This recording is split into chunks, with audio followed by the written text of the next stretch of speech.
Hey guys, welcome back, and today we're going to continue reading on the I Am Number 4 by Pittacus Lore.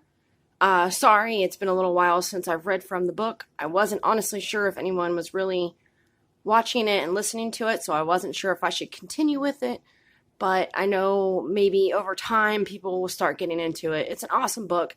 I really hope you guys like it as much as I do, because I absolutely love this series of books, and there are a ton in the series.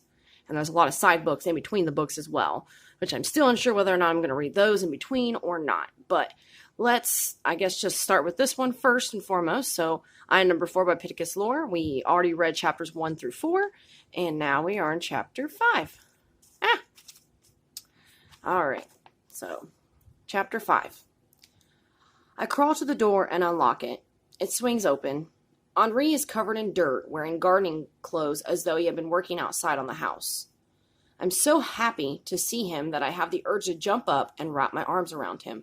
And I try to, but I'm too dizzy and I fall back onto the floor. "Is everything okay in there?" asks Mr. Harris, who is standing behind Henri. "Everything is fine. Just give us a minute, please," Henri says. "Do I need to call an ambulance?" "No." The door shuts. Henri looks down at my hands.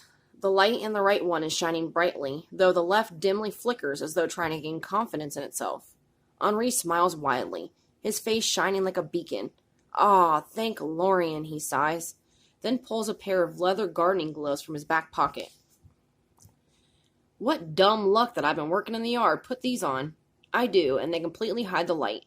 Mr. Harris opens the door and sticks his head through. "Mr. Smith, is everything okay?" "Yes, everything's fine. Just give us 30 seconds. Henri says, then looks back to me. "Your principal meddles." I take a deep breath and exhale. I understand what is happening, but why this? Your first legacy. I know that, but why the lights? We'll talk about it in the truck. Can you walk?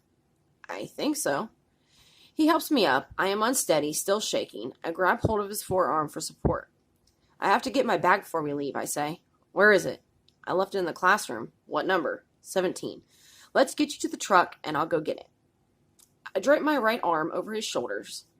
He supports my weight by putting his left arm around my waist. Even though the second bell has rung, I can still hear people in the hallway. "You need to walk as straight and as normal as you can." I take a deep breath. I try to gather any bit of strength I might have on reserve to tackle the long walk out of the school. "Let's do this," I say.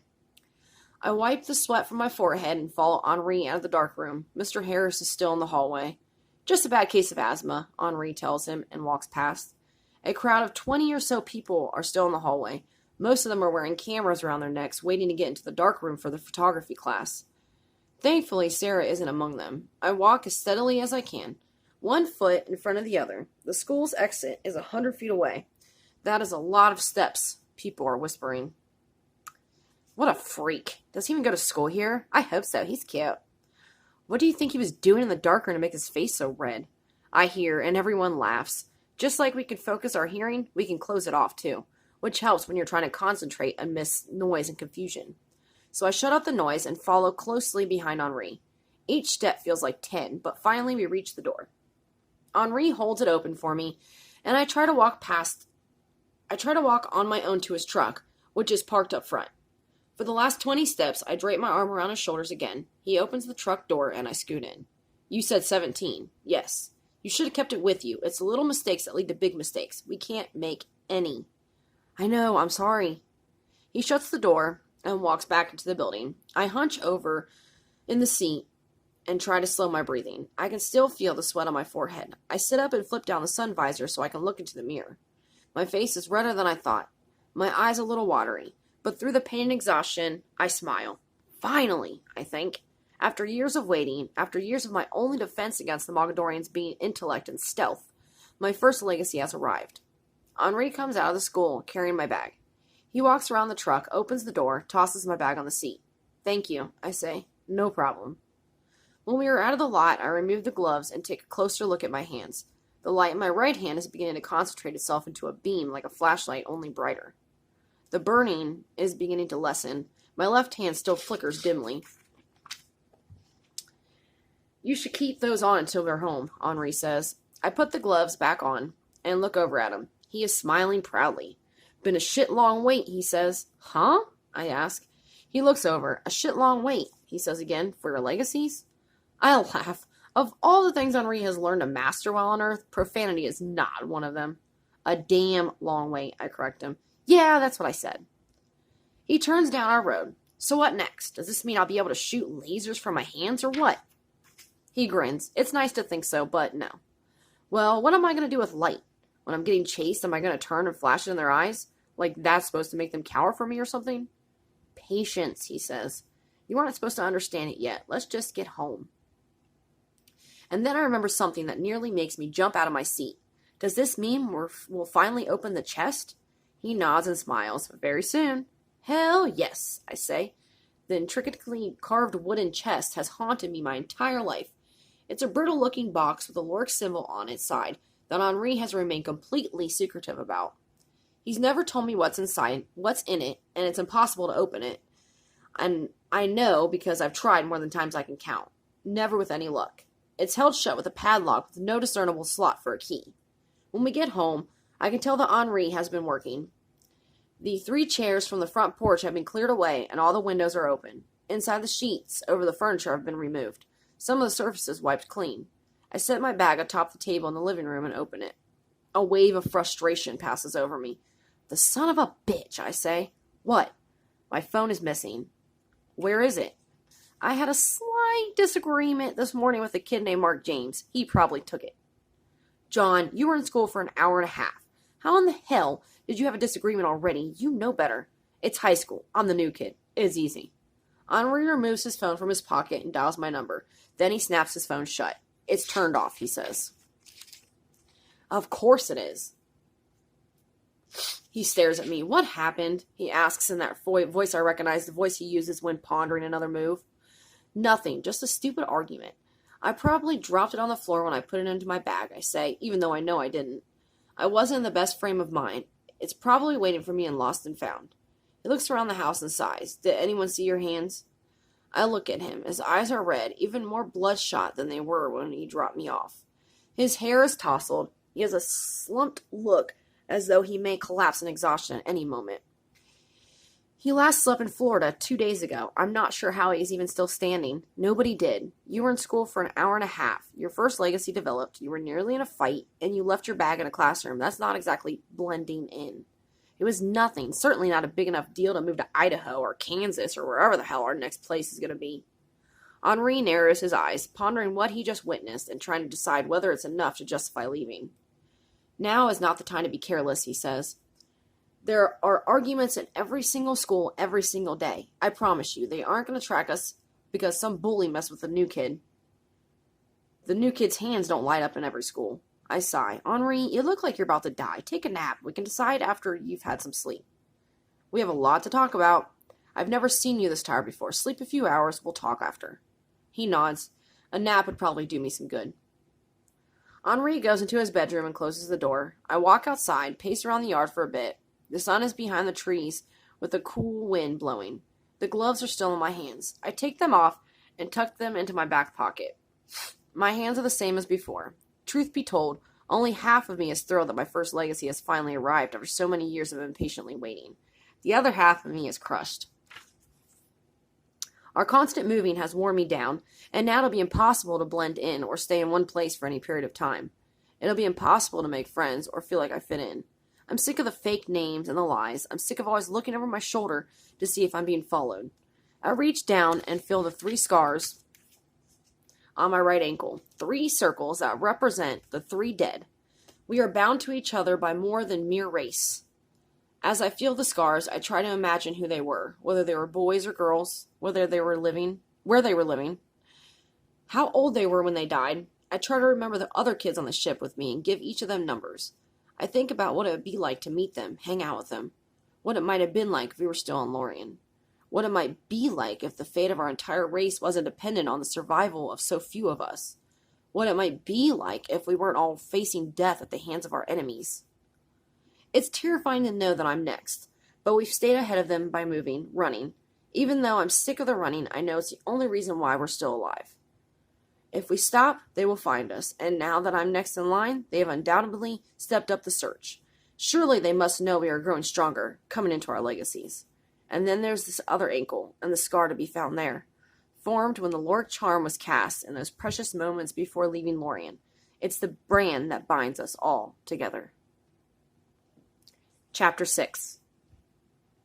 I walk inside and lie on the bare mattress in my room. The morning has worn me out, and I let my eyes close. When I reopen them, the sun is lifted over the tops of the trees. I walk out of the room. Henri is at the kitchen table with his laptop open, and I know he's been scanning the news, as he always does, searching for information or stories that might tell us where the others are. Did you sleep? I ask. Not much. We have internet now, and I haven't checked this news since Florida. It was gnawing at me. Anything to report? I ask. He shrugs. A 14-year-old in Africa fell from a fourth-story window and walked away without a scratch.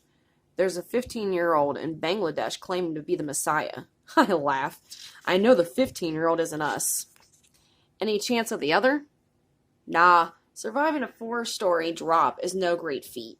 And besides, if it is one of us, they wouldn't have been that careless in the first place, he says, and winks. I smile and sit across from him. He closes his computer and places his hands on the table. His watch reads 11:36. We've been in Ohio for slightly over half a day, and already this much has happened. I hold my palms up. They've dimmed since the last time I looked. Do you know what you have? He asks. Lights in my hands? He chuckles. It's called lumen. You'll be able to control the light in no time. I sure hope so, because our cover is blown if they don't turn off soon. I still don't see what the point is, though. There's more to lumen than mere lights, I promise you. What's the rest? He walks into his bedroom and returns with a lighter in his hand. Do you remember much of your grandparents? He asks. Our grandparents are the ones who raise us. We see little of our parents until we reach the age of 25, when we have children of our own. The life expectancy for the Loric is around 200 years, much longer than that of humans, and when children are born between the parents' ages of 25 and 35, the elders are the ones who raise them, while the parents continue honing their legacies. A little, why? Because your grandfather had the same gift. Yeah. I don't remember his hands ever glowing, I say. Henri shrugs. He might never had reason to use it. Wonderful, I say. Sounds like a great gift to have, one I'll never use. He shakes his head. Give me your hand. I give him the right one, and he flicks the lighter on, then moves it to the touch of the tip of my finger with the flame. I jerk my hand away. What are you doing? Trust me, he says. I give my hand back to him. He takes hold of it and flicks the lighter on again. He looks into my eyes, then he smiles. I look down and see that he is holding the flame over the tip of my middle finger. I don't feel a thing. Instinct causes me to jerk my hand free anyway. I rub my finger. It feels no different than it did before. Did you feel that? He asks. No. Give it back, he says, and tell me when you do feel something. He starts at my fingertips again, then moves the flame very slowly up the back of my hand. There is a slight tickle where the flame touches the skin, nothing more. Only when the fire reaches my wrist do I begin to sense the burn. I pull my arm free. Ouch! Lumen, he says. You're going to become resistant to fire and heat. Your hands come naturally, but we'll have to train the rest of your body. A smile spreads across my face. Resistant to fire and heat, I say? So I'll never be burned again? Eventually, yes. That's awesome! Not such a bad legacy after all, huh? Not bad at all, I agree. Now, what about these lights? Are they going to turn off? They will probably after a good night's sleep, when your mind forgets they're on, he says. But you'll have to be careful not to get worked up for a while. An emotional imbalance will cause them to come right back on again, if you get overly nervous or angry or sad. For how long? Until you learn to control them. He closes his eyes and rubs his face with his hands. Anyway, I'm going to try to sleep again. We'll talk about your training in a few hours. After he leaves, I stay at the kitchen table, opening and closing my hands, taking deep breaths and trying to calm everything inside of me so the lights will dim. Of course, it doesn't work. Everything in the house is still a mess, aside from the few things Henri did while I was at school. I can tell that he is leaning towards leaving, but not to the point that he can be persuaded to stay. Maybe if he wakes and finds the house clean and in order, it'll tip him in the right direction. I start with my room. I dust, wash the window, sweep the floor. When everything is clean, I throw my sheets, pillows, and blankets on the bed, then hang and fold my clothes. The dresser is old and rickety, but I fill it and then place the few books I have on top of it. And just like that, a clean room, everything owned, put away, and in order. I move to the kitchen, putting away dishes and wiping down the counters. It gives me something to do and takes my mind off of my hands, even though while cleaning I think about Mark James. For the first time in my life, I stood up to somebody. I've always wanted to, but never did because I wanted to heed Henri's advice to keep a low profile. I've always tried to delay another move for as long as possible. But today was different. There was something very satisfying about being pushed by somebody and responding by pushing back. And then there's the issue of my phone, which was stolen. Sure, we could easily get a new one, but where's the justice in that? Alright, guys. Well, I will see you guys next time with Chapter 7. I hope you guys are enjoying the book so far.